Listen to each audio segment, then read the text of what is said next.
it's impossible. Remember that it's impossible for them, not for you. That's the wise words. Okay? Okay, today we will discuss about how to use causative have and get in a sentence.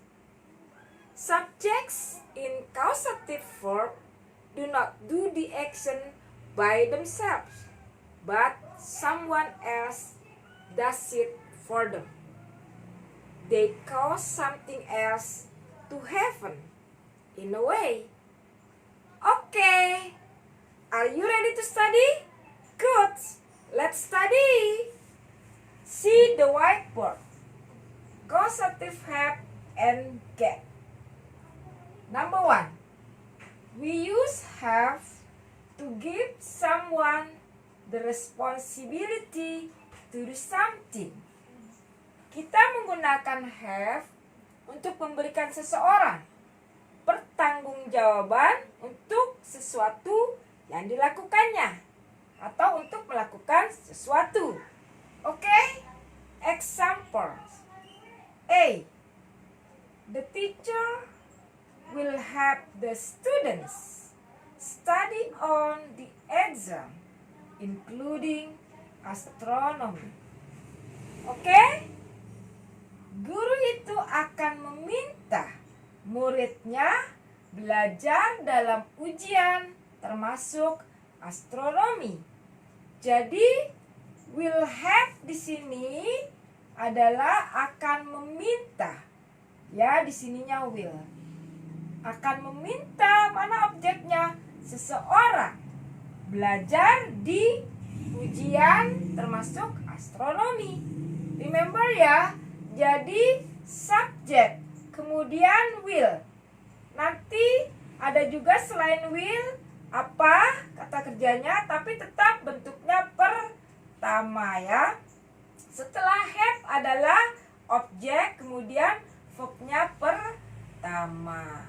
Jadi rumusnya setelah subjek boleh kita pakai will, kemudian plus have. Have di sini kausatifnya ya. Lalu plus objek, kemudian kata kerjanya bentuk pertama. Oke? Saya ulangi ya. Bentuknya adalah pertama subjek, kemudian jika diikuti will, lalu kausatifnya had, kemudian plus objek. Objeknya itu manusia ya, someone ya. Lalu plus verb pertama. Oke? Artinya adalah meminta ya. Guru itu akan meminta murid-murid belajar dalam ujian termasuk astronomi. Paham? Understand? Okay, next B. I will help Mr. Bob take your kids to school. Okay? Subject, kemudian will, lalu causative have, kemudian objek, lalu take verb pertama, kemudian dilanjut dengan tema yang selanjutnya ya, atau keterangan boleh ya. Oke, next. Number 2. We use get to persuade somebody to do something.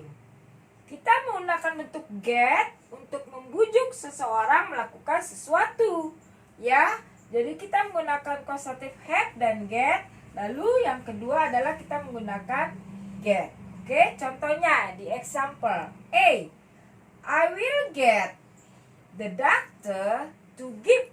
Lalu kita memakai infinitive to. You a medicine.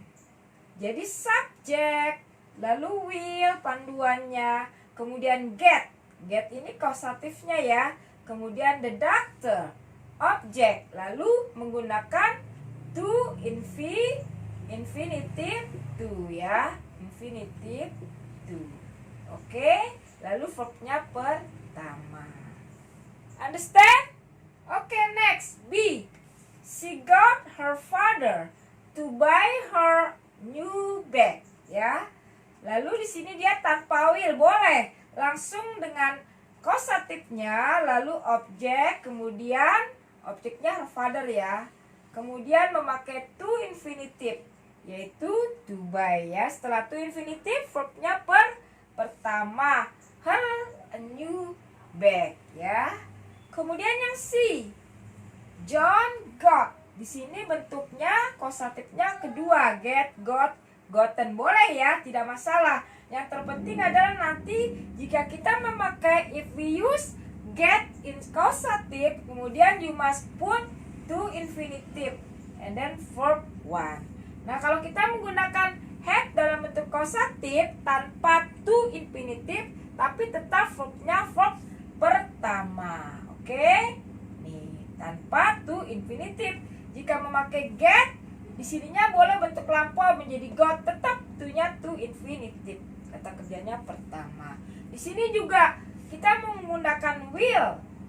Have-nya causative atau langsung bentuk kedua, the teacher had. Boleh, tapi tetap kata kerjanya atau verbnya verb pertama. Di situ perbedaannya ya. Oke, kita lanjut next video. Bye bye. Assalamualaikum. Don't forget to subscribe.